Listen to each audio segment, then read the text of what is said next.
to the river cruise? Yeah, straight down. Okay. Okay.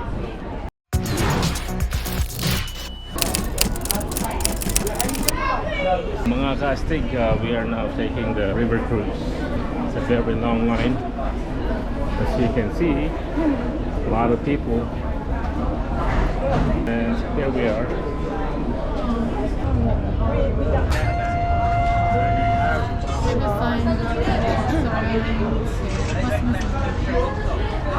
Westminster.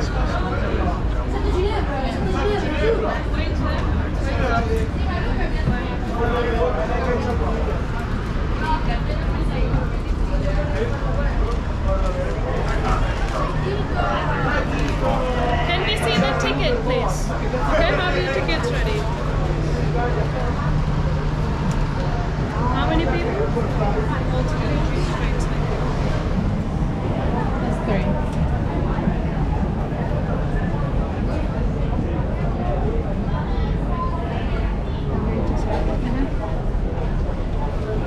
straight. Thank you.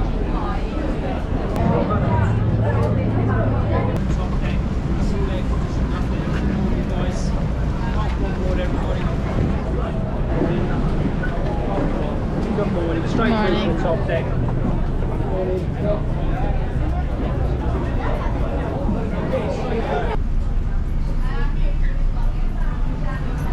Ooh, food.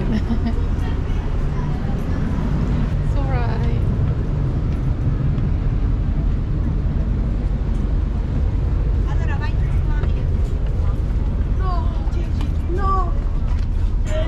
Ragazzi, dai che le abbiamo occupate qua. Go to the back.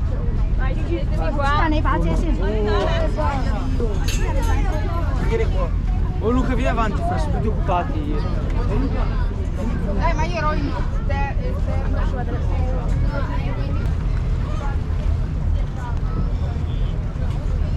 Astig, welcome. We're going on a river cruise. River cruise to the Dum Dum Ring. Unless you want to hold River it cruises. and say hi to my mommy. Hi everyone. Welcome to Welcome to Welcome to River Astig. Cruises. Welcome to Astig. Astig channel. Subscribe. Anyhow, guys, the Tower of London. The Tower of London is an iconic fortress situated on the banks of the River Thames, originally built in 1066 by William the Conqueror. The tower has a rich and fascinating history. Over the centuries, it has served as a palace, a prison, a royal mint, and a place of execution.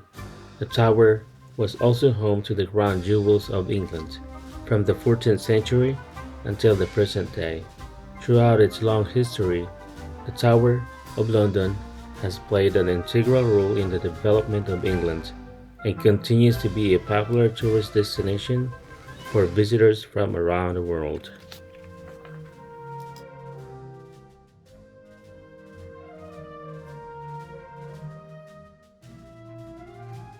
And as we come along, you're going to start to see a warship, HMS Belfast. HMS Belfast is a Royal Navy light cruiser that was built during the 1930s and served in World War II. She was launched in 1938 and saw action in the Arctic convoys, day-day landings, and the Korean War. After being decommissioned in 1963, she was preserved as a museum ship in London, where she now serves as a popular tourist attraction. The ship has undergone extensive renovations and restorations over the years, ensuring her preservation for future generations to enjoy.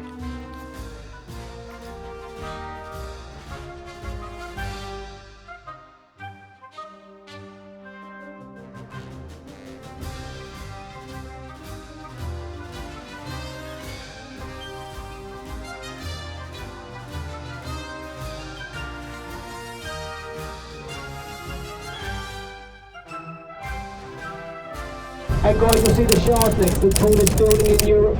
The Shard stands tall at 1,016 feet, making it the tallest building in London, completed in 2012. Building on the opposite side, the Walkie Talkie building. The Walkie Talkie building, also known as 20 Fenchurch Street, a skyscraper located in the financial district of London, designed by architect Raphael Benelli. The building was completed in 2014. Its distinctive shape has earned it the nickname the Walkie Talkie due to its flared shape at the top. It is home to a variety of businesses and features an observation deck on the top floor, offering panoramic views of the city.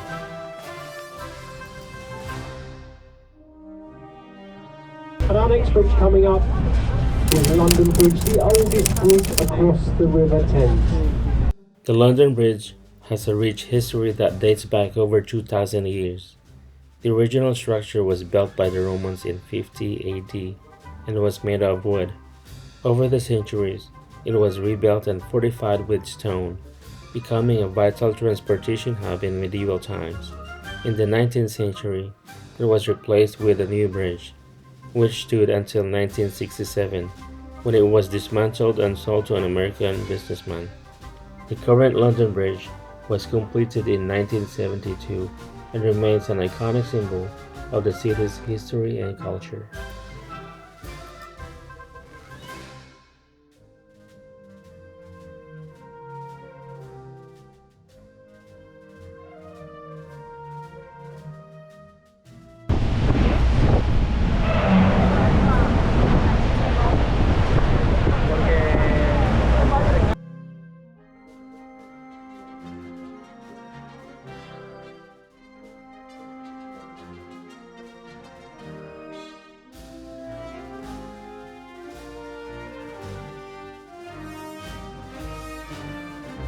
Right, everybody, now there she is, looking out at her. Hey! 2 of them, 3 of them, 4 of them. Some days are better than others. On very good days, we'll go round at least 2 times here. Do you want to go back round again, everybody? Okay. And then as you come through here, back over. On the left hand side, you'll see a pub there with red windows, the Anchor Pub. The Anchor Pub is located in London's Southwark district near the River Thames and the Shakespeare's Globe Theatre. It has a rich history dating back to the 16th century when it was a popular tavern for sailors and naval officers. The pub has undergone many renovations and changes over the years. And you'll see we're on a low tide, and you might see people looking and digging holes in the ground, and it's called mudlarking. Mudlarking was a common occurrence in London during the 19th and early 20th centuries.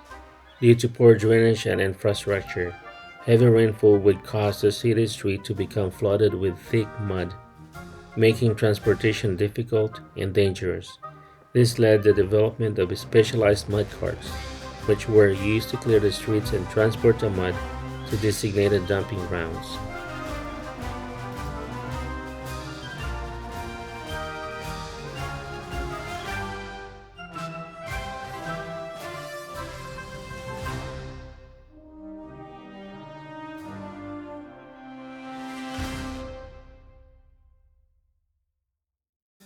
And then guys, over here on our left hand side, the white building behind the trees with the thatched roof is home to Shakespeare, the Globe Theatre.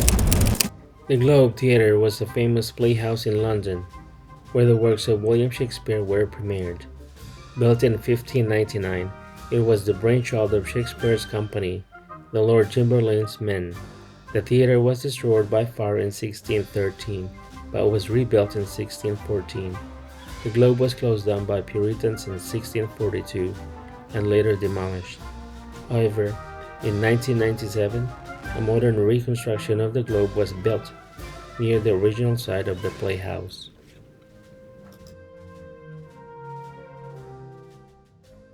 Our next bridge is the Millennium Bridge. The Millennium Bridge, also known as the Wobbly Bridge or Wibbly Wobbly, is a pedestrian suspension bridge that crosses the River Thames, connecting the Tate Modern to the City of London.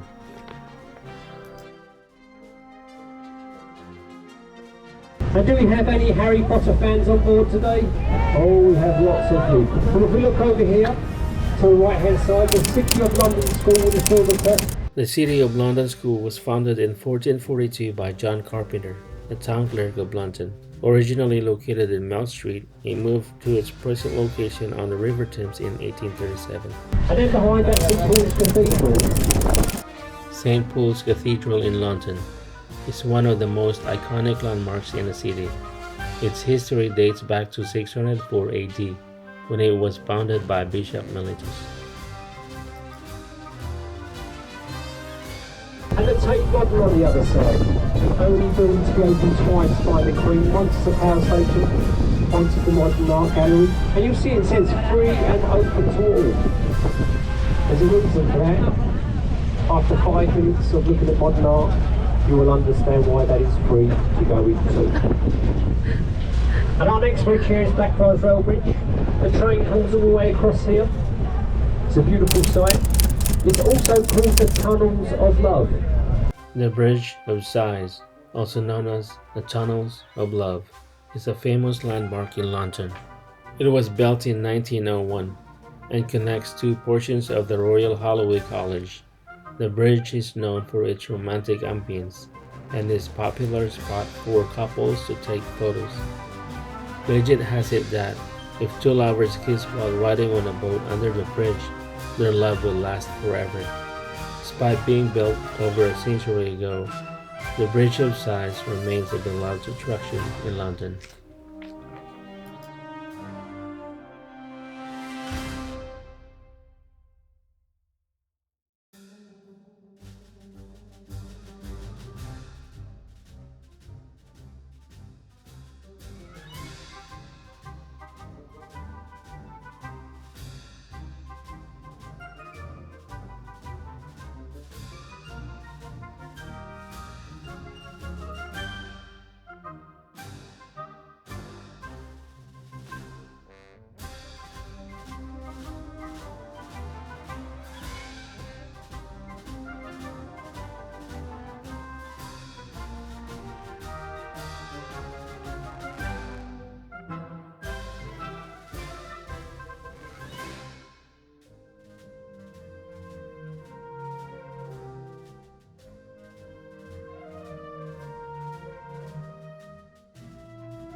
And back over here, on the right hand side, you'll see this sort of brown Gothic looking building.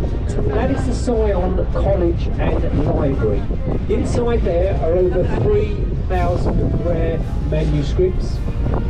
Queen Victoria's personal diaries are also inside that building. And it's where the first Bible that was translated into English was printed inside there on the William Claxton press. Now guys, we're about halfway up towards Westminster. Are you enjoying this commentary? Yeah, do you want me to continue?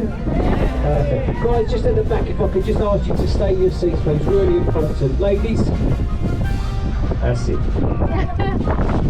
And back over here on the right hand side, you'll see lions heads along the wall there. It's the old flood defence system for London. We now have the Thames barrier that protects us. But during a high tide, especially a spring high tide, when the tide is slightly higher, if the water rose above the lions' heads, London would be evacuated. And there's a rhyme for it. It goes something like this: if the lions are drinking, London is sinking. If the water is touching the lion's mane, London is going down the drain. If the lion's head is totally ducked, London is bloody. Sorry, we have children on board. If you keep your eye over on that side, there's a lamp post, and just under the lamp post is a blue telephone box, the only one of its kind in the UK, and that's where the police would call down to the London Underground to evacuate the underground system if they thought the Thames was going to flood. And then just a bit further up on the trees on the same side, you'll see two silver griffins in the road. When you drive through there, we are leaving the City of London and we enter the City of Westminster. The City of London is known as the One Square Mile. It has its own police force, it has its own mayor, it can close at any time, it does not need permission from the government. And the royal family, including the king, have to have permission to drive through them boundary markers. The other one is down at Tower Bridge. And this white ship here, HMS Wellington, if you're a captain of a ship, a master mariner, that is your social club in there. It takes 25 years at sea to become a master mariner, but you've got a bar and a restaurant in there. And King Charles is the president of that club. So on a Saturday night, when it's nice weather, you might see him coming around for a couple of G&Ts doing their Titanic pose on the end of that boat. Our next boat coming up here in Yacht London is the St Catherine, the old royal barge. When the royal family wanted to come out on the Thames, they would use the royal barge to go up and down. But Queen Elizabeth II had a custom-built, beautiful barge called the Gloriana built, and that is now down in St Catherine's Marina. And when King Charles and Prince William want to go out, they use the Gloriana. When Harry comes over, he is made to use that one, as that is the spare.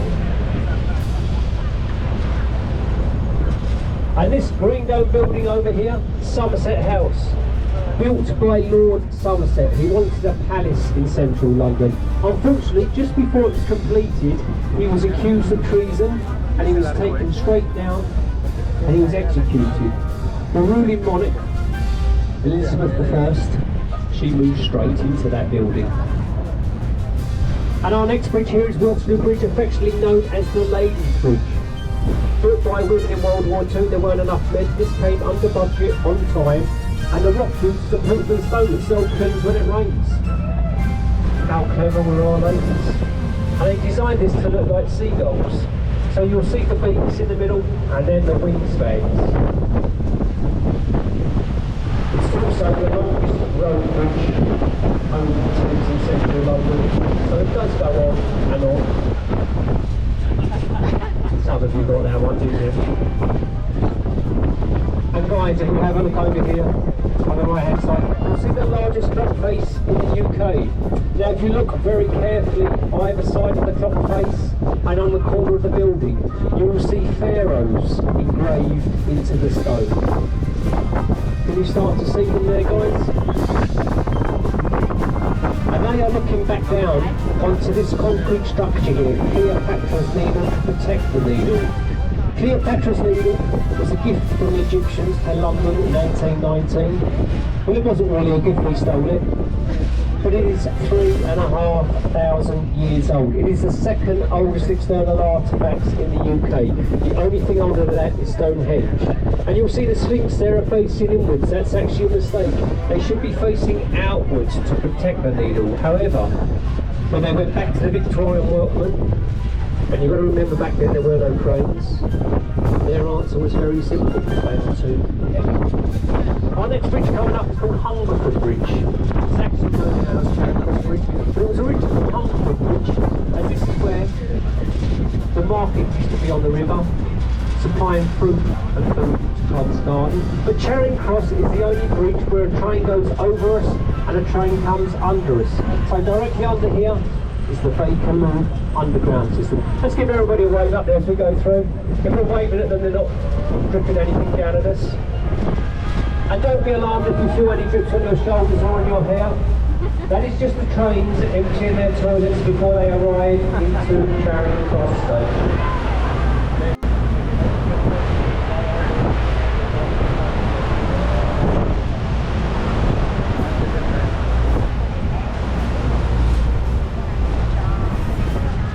And then we have the London Eye, made up of 32 points to represent 32 boroughs of London. 135 metres tall, works on a cantilever system. But folks, this was meant to be a temporary structure for 1 year during the millennium, and it's become the most popular UK tourist attraction. Can anybody guess how much that makes per hour? £25,000 per hour. It's open 10 hours a day, so it's no longer temporary. And you can get married at the top, and you can propose at the top. But a word of warning: if you are going to propose to a loved one, you need to be fairly certain it's going to be a yes. As if it's a no, it takes half an hour to come back down. And that word, awkward, comes to mind. So we have the Coven of Thames over there, the Tattersall Castle, a former Grimsby paddle steamer. That was an art gallery there for many years, everybody. And they changed it to a pub for one weekend to see how they got on.